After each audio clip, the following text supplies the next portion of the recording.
Assalamualaikum warahmatullahi wabarakatuh. Salam sejahtera bagi kita semua. Salam Om Santi Santi Om. Salam kebajikan.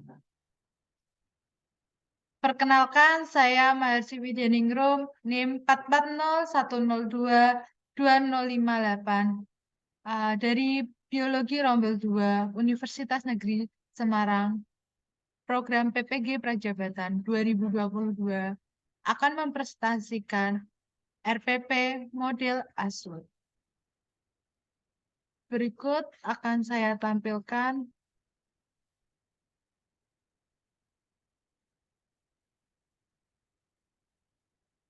untuk yang pertama yaitu identitas dari RPP itu sendiri. Ada nama penyusun, saya sendiri, Maharsiwi Widyaningrum SPD.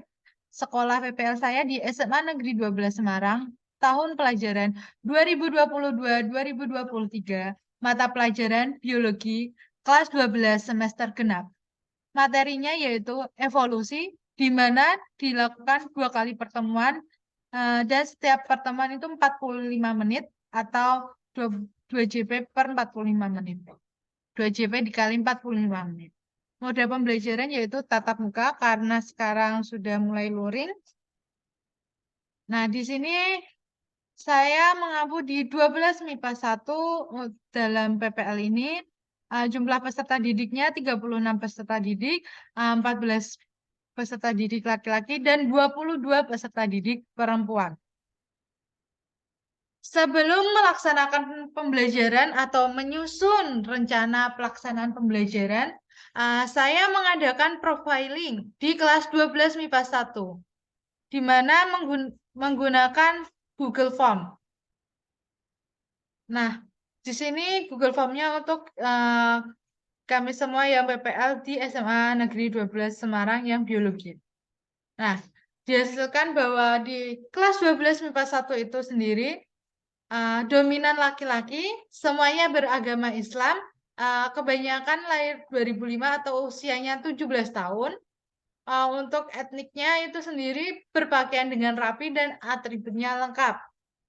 Culture-nya yaitu toleransi dan gotong royongnya baik, status sosialnya menengah ke bawah.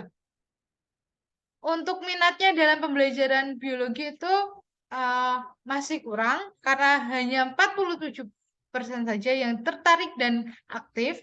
Untuk kognitifnya sendiri yaitu masih tergolong sedang. Untuk kemampuan awalnya cukup baik, gaya belajarnya dominan visual, lalu disusun auditori dan kinestetik. Untuk motivasi belajarnya sendiri baik, emosinya baik, sosial atau interaksi dengan sesama manusia sendiri sangatlah baik. Moralnya baik, serta motoriknya baik halus maupun kasar juga baik. Nah, evolusi sendiri itu mencakup ruang lingkup materi pengertian evolusi, teori evolusi dari abiogenesis, biogenesis, kosmozaik, kimia, teori kimia, lalu ada petunjuk terjadinya evolusi ditandai dengan fosil dan lain-lain. Prinsip terjadinya evolusi ada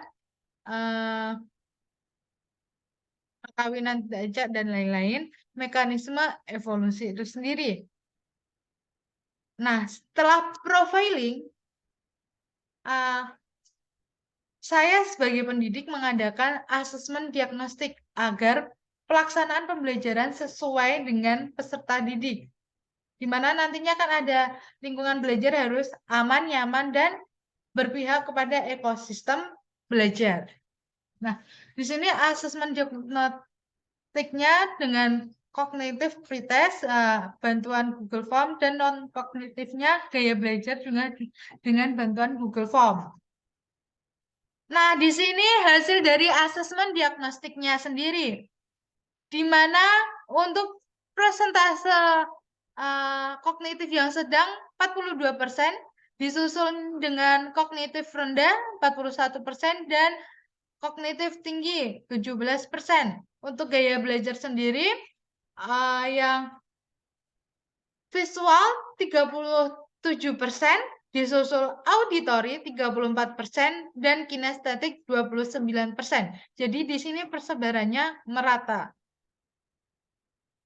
Nah, untuk penerapan yang kedua, state objektif, di mana indikator disusun dari kompetensi dasar. Nah, dari indikator itu sendiri dapat dirancang tujuan pembelajaran.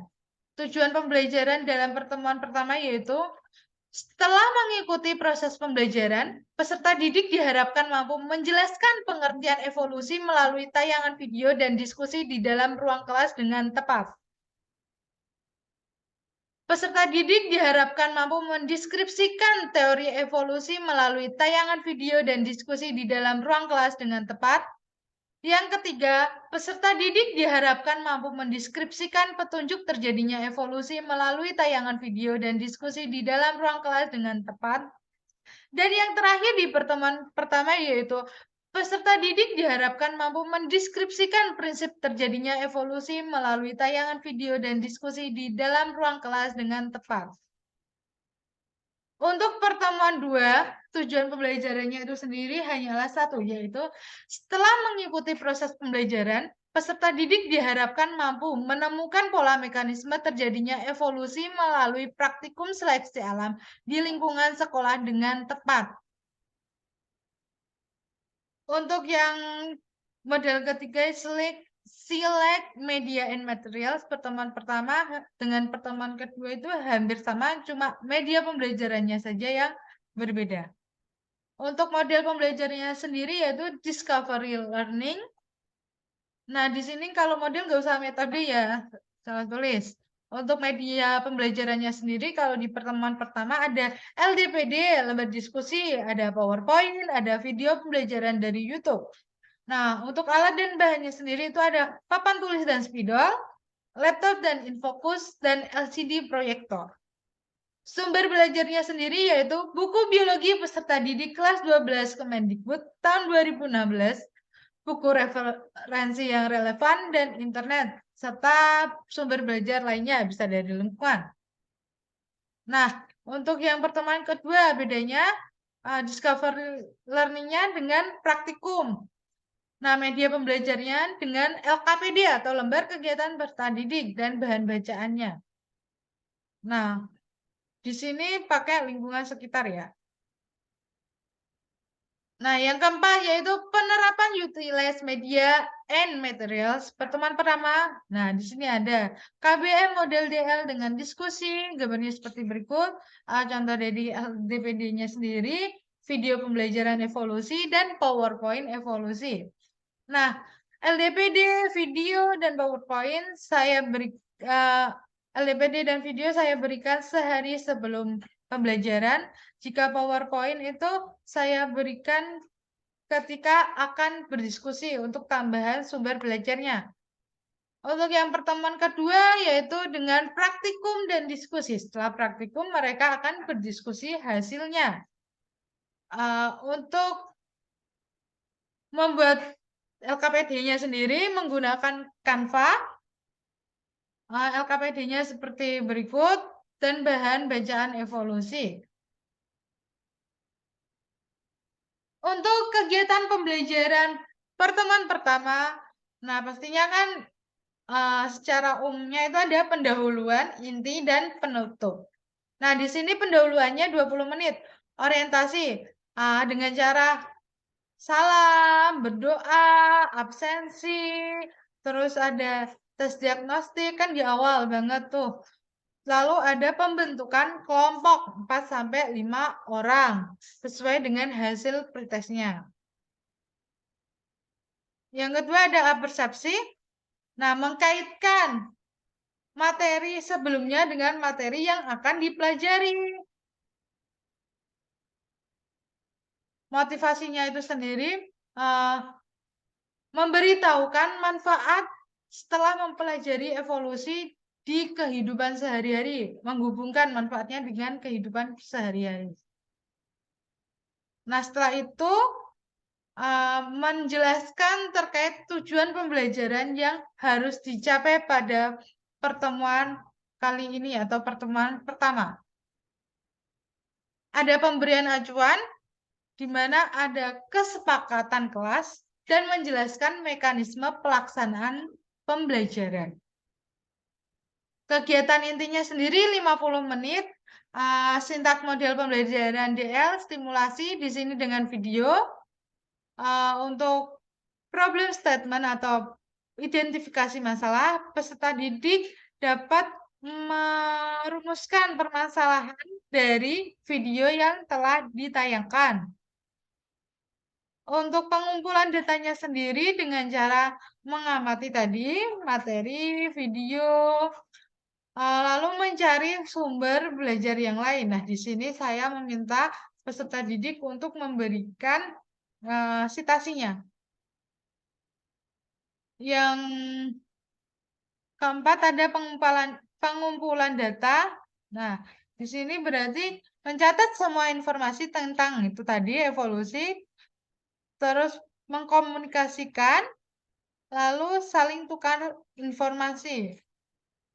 Jadi setelah tadi udah dicari dari beberapa referensi, nanti didiskusikan untuk dijawab di pengumpulan data. Jadi pengumpulan data itu sendiri udah dalam bentuk kata-katanya sendiri.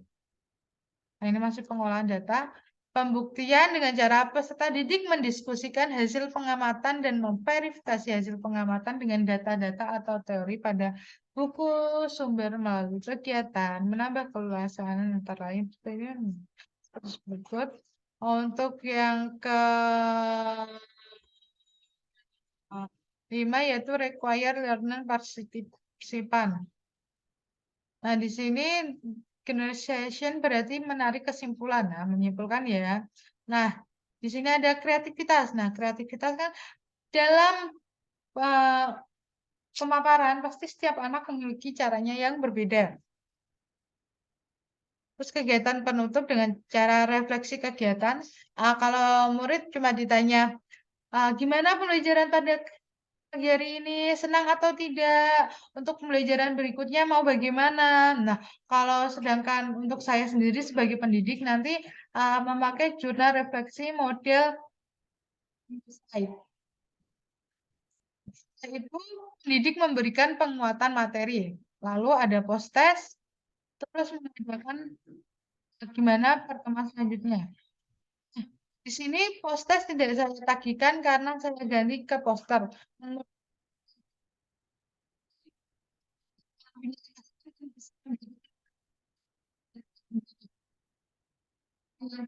Kita bersama ya, kerjanya di sini. Jadi kan kita tarik kita bisa bergerak.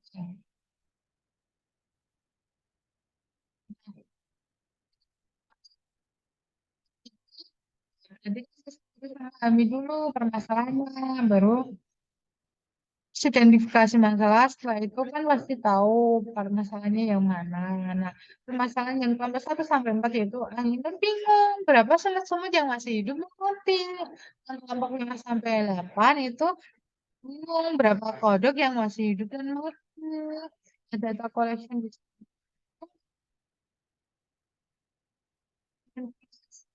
Papan kegiatan. Nah, tadi kan udah kan? Papan kegiatan, praktikum, pengolahan data sama verifikasi menghasilkan kemudian data-data menambahkan keluasan ke dalamnya.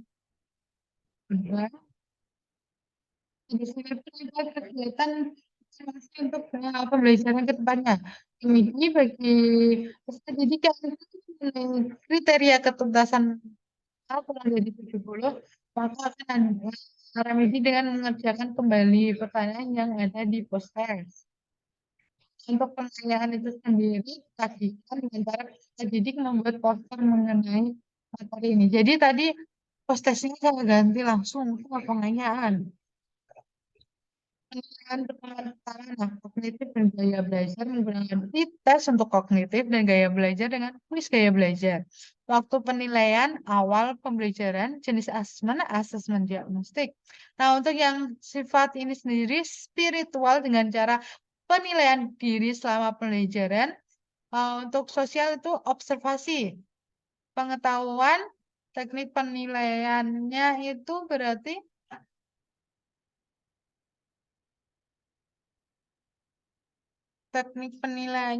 harus berkesinambungan. Rangkaian asesmen diagnostik ada asesmen formatif pada nomor 234. Nah, refleksi pendidik seperti ini. Nah, saya akhiri ya dengan cara bukan spesies terkuat yang bertahan hidup.